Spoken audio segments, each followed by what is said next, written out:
A paz do Senhor a todos.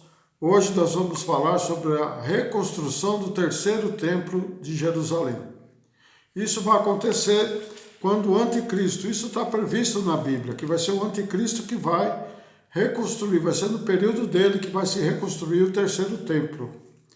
Lá quando o anticristo se manifestar, ele terá o desejo de reconstruir o templo em Jerusalém, para que ele mesmo possa se assentar como Deus, no trono de Deus, querendo ser Deus e ser adorado.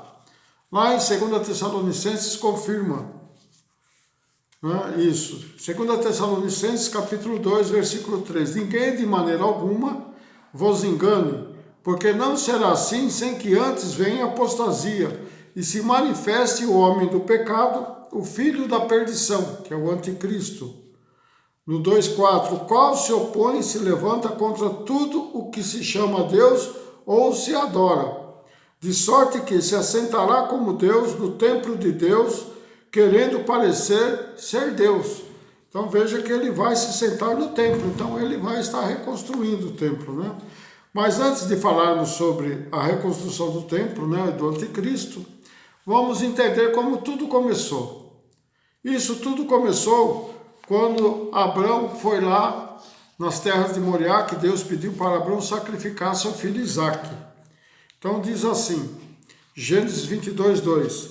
Ele disse, toma agora o teu filho, o teu único filho Isaque, a quem amas, e vai-te à terra de Moriá, oferece-o ali em holocausto sobre uma das montanhas que eu te direi. Nesse lugar Deus interrompe o sacrifício de Isaque. Em seu lugar, né, Deus prepara um carneiro para ser sacrificado no lugar de Isaque. E esse carneiro representa o quê? Representou a purificação ali daquele local e a consagração, né, onde mais tarde seria construído o primeiro templo de Deus. Mas aquelas terras onde Abraão fez o holocausto e santificou aquele lugar para muito mais à frente ser construído o templo do Senhor. De Abrão até Davi se passaram mais de 1000 anos para que ele comprasse aquelas terras e agora, né, estaria pronto para poder construir o templo. Ele comprou a terra de Ornã, o Jebuseu, que chamava lá a eira de Araúna, de Ornã, o Jebuseu, né? 1 Crônicas 21, 22. E disse Davi a Ornã, dá-me este lugar da eira para edificar nele o altar do Senhor. Dá-mo pelo seu valor, para que cesse este castigo sobre o povo. Davi estava falando quando ele resolveu fazer o censo, né, do seu povo. E Deus não se agradou. E Deus começou a castigar, mandando matar o povo. Então, para que parasse isso, então Davi queria fazer um altar ali para que isso encerrasse, né? 1 Crônicas 21, 23, diz assim, continuando. Então disse a irmã a Davi, toma para ti e faça o rei, meu senhor, dela o que quiser, o que lhe parecer bem aos seus olhos. Eis que dou os bois para o holocausto, os trilhos para a lenha e o trigo para a oferta de manjares, tudo dou. Então veja que o irmão ofereceu tudo para ele, as terras e até o sacrifício, né? 1 Crônicas 21, 24 diz assim, disse o rei Davi a Ornã, não antes, pelo seu valor a quero comprar, porque não tomarei o que é teu para o Senhor, para que não ofereça holocausto sem custo. Quer dizer, Davi falou, não, eu não quero de graça, eu quero pagar.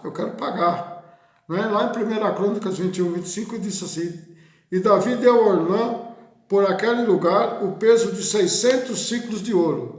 Um ciclo de ouro, naquele tempo, pesava 11,424 gramas, que dá equivalente hoje a 6,850 kg, mais ou menos. É muito ouro, né? É coisa de milhões. 1 Crônica 22:1. E disse Davi, esta será a casa do Senhor Deus, e esse será o altar do holocausto para Israel.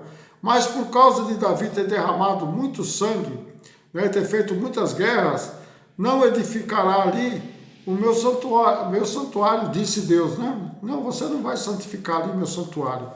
Lá em 1 Crônicas 22, 8 diz assim: porém a mim, a palavra do Senhor veio dizendo, né, a Davi, tu derramaste sangue em abundância e fizeste grandes guerras. Não edificarás a casa no meu nome, porquanto muito sangue tens derramado na terra perante a minha face. 1 Crônicas 22, 6. Então chamou Salomão, seu filho, e lhe ordenou que edificasse uma casa ao Senhor, Deus de Israel, como Deus lhe tinha ordenado, né, a Davi. A construção do primeiro templo, construído por Salomão, né, foi poucos anos depois. Veja que em 2 Crônicas 3:1 diz assim: começou Salomão a edificar a casa do Senhor em Jerusalém, no Monte Moriá, onde se tinha mostrado a Davi, seu pai, no lugar que Davi tinha preparado na era de Ormã, o Zebuseu. 2 Crônicas 3:2. E começou a edificar no segundo mês, no dia segundo, no ano quarto do seu reinado. E Salomão reinou entre 970 a.C. até 930 a.C.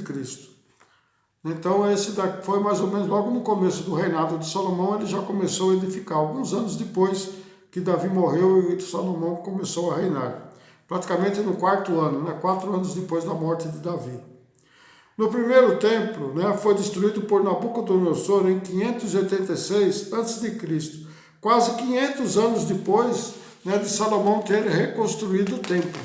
Veja que o tempo foi se passando, O segundo templo foi logo em seguida construído.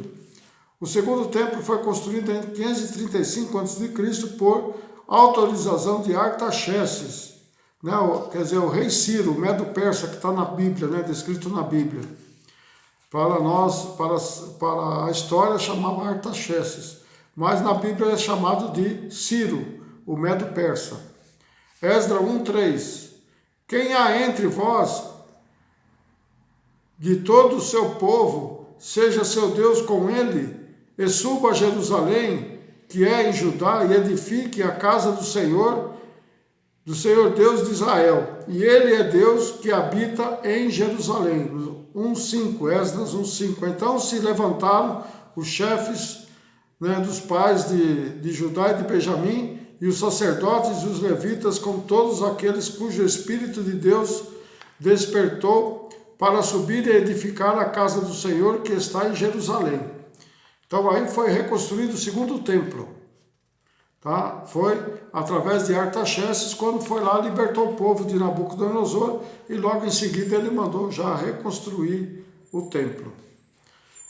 Em 168 a.C., Antíoco Epifânio profanou o templo de Deus e o danificou parcialmente ao pôr Zeus, estátua do Deus Supremo grego, dentro do Santo dos Santíssimos. Esse já foi no governo do Império Grego.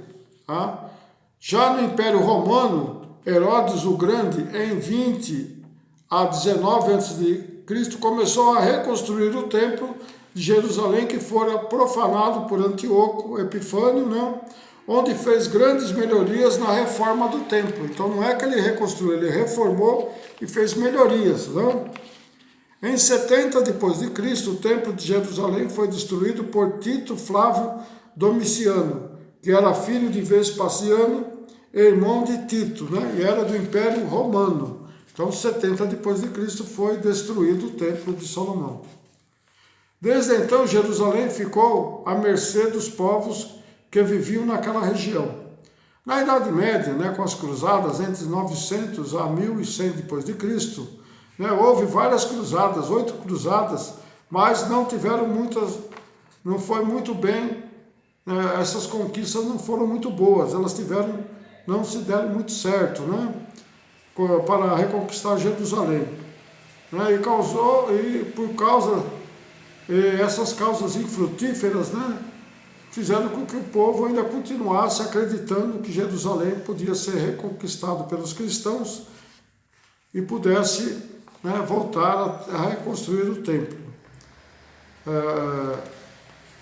Na batalha entre Saladino, muçulmano, e Ricardo Coração de Leão, que era inglês, que era católico também, houve uma trégua depois de muitos anos de batalha, onde Jerusalém foi dividida em duas partes, ficando o Muro das Lamentações como um marco divisório onde os muçulmanos construiriam a mesquita de Omã no lugar do templo de Deus. E as muralhas dividiam a Jerusalém, que é assim até hoje.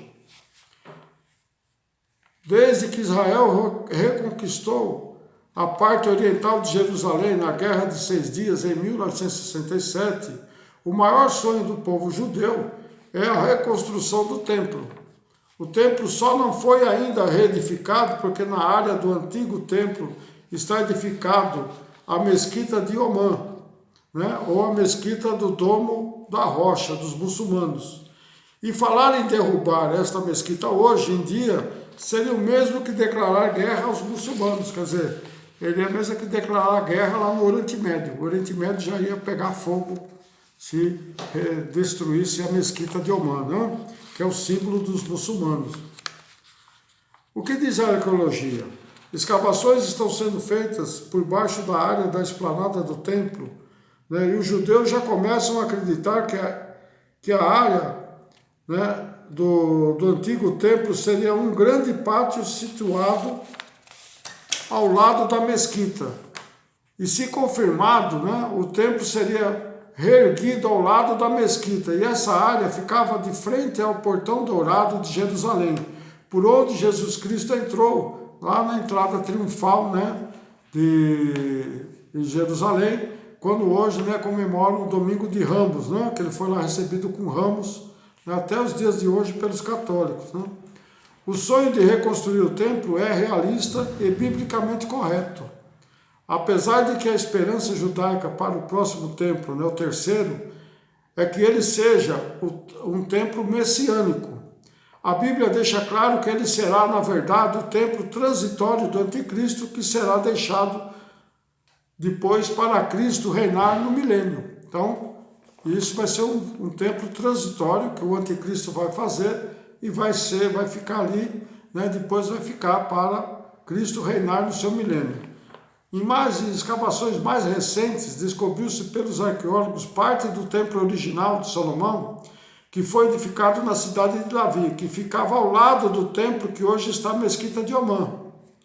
Portanto, o templo de Jerusalém, sem dúvida, será reconstruído ao lado da mesquita de Omã, sem que haja conflito entre nações, pois o próprio anticristo apaziguará, né, todas as nações naquele tempo, que surgirá no cenário do mundo sendo um líder mundial e fará aliança com Israel, oferecendo paz e segurança por um certo período.